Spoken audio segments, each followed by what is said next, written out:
Once the data is collected, organized and presented, it is important to analyze the numerical data in order to get a better understanding of the subject matter. You can use either averages or measures of central tendency or measures of dispersion, skewness, kurtosis, anything for analyzing this data. Datas എല്ലാം present ചെയ്ത് കഴിഞ്ഞാൽ പിന്നെ അതിനെപ്പറ്റി പഠനം നടത്തണം, കൃത്യമായിട്ട് അതിനൊരു analysis നടത്തണം. എന്നാൽ മാത്രമേ നമുക്ക് അതിൽ നിന്ന് ആ ഡേറ്റയിൽ നിന്ന് എന്താണ് കിട്ടുന്നത് എന്നുള്ളത് പഠിക്കാൻ പറ്റും.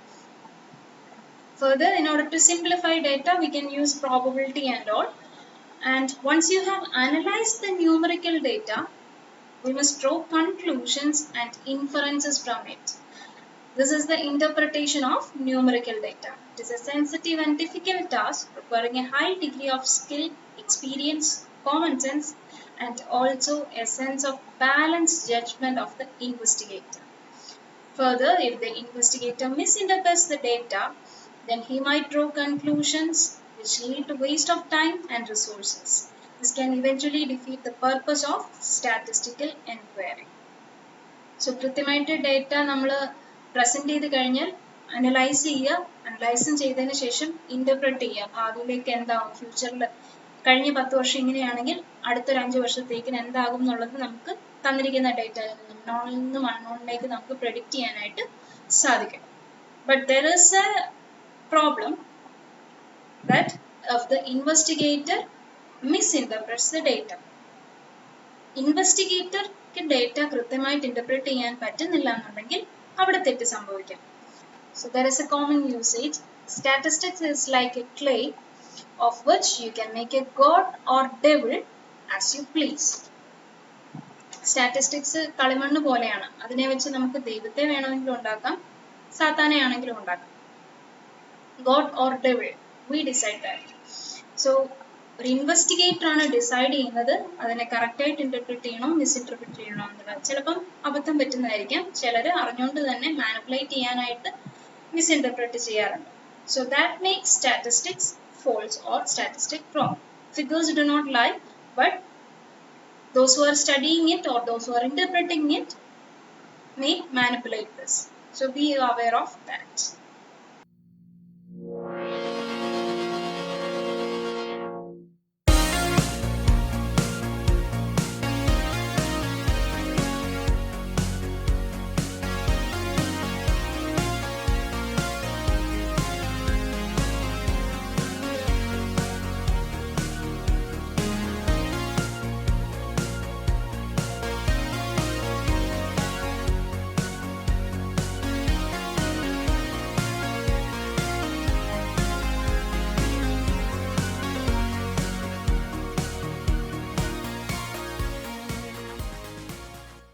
There are two important types of data sets, populations and samples.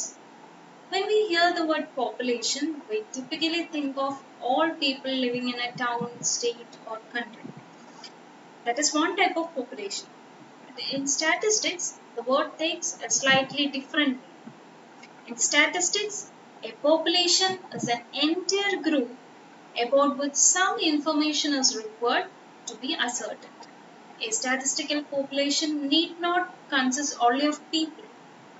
We can have population of heights, weights, BMIs, HB level, events, outcomes, so long as the population is well defined with explicit inclusion and exclusion criteria. In selecting a population for study, the research question or purpose of the study will suggest a suitable definition of the population to be studied in terms of location and restriction to a particular age group, sex or occupation. The population must be fully defined so that those to be included and excluded are clearly spelled out. For example, if we say that our study populations are all lawyers in Delhi, we should state whether those lawyers are included who have retired, are working part-time or non-practicing, or those who have left the city but still registered at Delhi. So എന്താണ് population എന്ന് പറയുന്നത്? നമ്മൾ എന്തിനെ പറ്റിയാണോ പഠിക്കുന്നത് ആ കാറ്റഗറീസിലുള്ള എല്ലാവരും, അത് people തന്നെ ആവണമെന്നില്ല. നമ്മൾ ഹൈറ്റിനെയാണ് പഠിക്കുന്നതെങ്കിൽ ഒരു ക്ലാസ്സിലെ കുട്ടികളുടെ ഹൈറ്റ് ആണെങ്കിൽ ആ ക്ലാസ്സിലെ എല്ലാ കുട്ടികളുടെയും ഹൈറ്റ് നമ്മൾ എടുത്തിരിക്കണം. Each and every individual is considered. That is what population does. Each and every element or every unit is considered in the study. And second type is samples. A sample is a data collected or selected from a population by a defined procedure. Typically, if the population is very large, making a census or complete enumeration of all the values in the population becomes impractical or impossible. The sample represents a subset of manageable size. Samples are collected and statistics are calculated from the samples so that one can make inferences from the samples to the population. This process of collecting information from a sample is referred to as sampling. Sample, as the name suggests, നമ്മൾ കുറച്ചൊരു sample എടുക്കുവാണ് പോപ്പുലേഷനെ മൊത്തത്തിൽ, അതായത് each and every individual എന്നുള്ള concept എപ്പോഴും practically possible ആവണമെന്നില്ല. Say we need to study about the whole world. വേൾഡിലെ എല്ലാവരുടെ അടുത്തും പോയി നമുക്ക് ഓരോരുത്തരുടെ അടുത്തും പോയി ചോദിക്കുക എന്നുള്ളത് പ്രാക്ടിക്കലി ഇമ്പോസിബിൾ ആണ്. ചില കാര്യങ്ങൾക്ക് അത് വേണമായിരിക്കും, എങ്കിലും ഇറ്റ്സ് ഒരു ഇൻഡിവിജ്വലിനെ സംബന്ധിച്ച് ഇറ്റ്സ് പ്രാക്ടിക്കലി ഇമ്പോസിബിൾ. സോ അങ്ങനെയുള്ള കേസുകളിൽ നമ്മൾ എന്ത് ചെയ്യും? We select samples, representative samples. ഇൻഡിവിജ്വൽസിനെ മൊത്തം എടുക്കാതെ, എല്ലാ യൂണിറ്റ്സിനെയും എടുക്കാതെ പോപ്പുലേഷന്റെ ക്യാരക്ടറിസ്റ്റിക്സ് അടങ്ങുന്ന കുറച്ച് ആൾക്കാരെ നമ്മൾ സെലക്ട് ചെയ്യുന്നു. Say we want to study about 1 lakh people.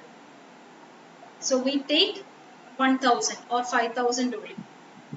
ആ 5000നെ വെച്ചിട്ട് നമ്മൾ സ്റ്റഡി നടത്തും. എന്നിട്ട് പോപ്പുലേഷനെ പറ്റി കൺക്ലൂഷൻസ് നമ്മൾ ഉണ്ടാക്കും. അതായത് ഈ 5000 പേര് ഉപയോഗിച്ച് പഠനം നടത്തിയിട്ട് ആ 1,00,000 ആൾക്കാരിൽ ഇത് എങ്ങനെ പ്രതിഫലിക്കുന്നു, അല്ലെങ്കിൽ ആ 1,00,000 ആൾക്കാരും എങ്ങനെ ബിഹേവ് ചെയ്യും, അല്ലെങ്കിൽ ആ ഡേറ്റാസ് എങ്ങനെ ഇന്റർപ്രറ്റ് ചെയ്യാം എന്നുള്ളത് നമ്മൾ പോപ്പുലേഷനെ ബേസ് ചെയ്താണ് നോക്കുന്നത്. സാമ്പിളിന്റെ ക്യാരക്ടറിസ്റ്റിക്സിൽ നിന്നും പോപ്പുലേഷന്റെ ക്യാരക്ടറിസ്റ്റിക്സ് എന്തൊക്കെ ആയിരിക്കാം എന്ന് നമ്മൾ പ്രെഡിക്റ്റ് ചെയ്യും. 2 types of data, populations and samples.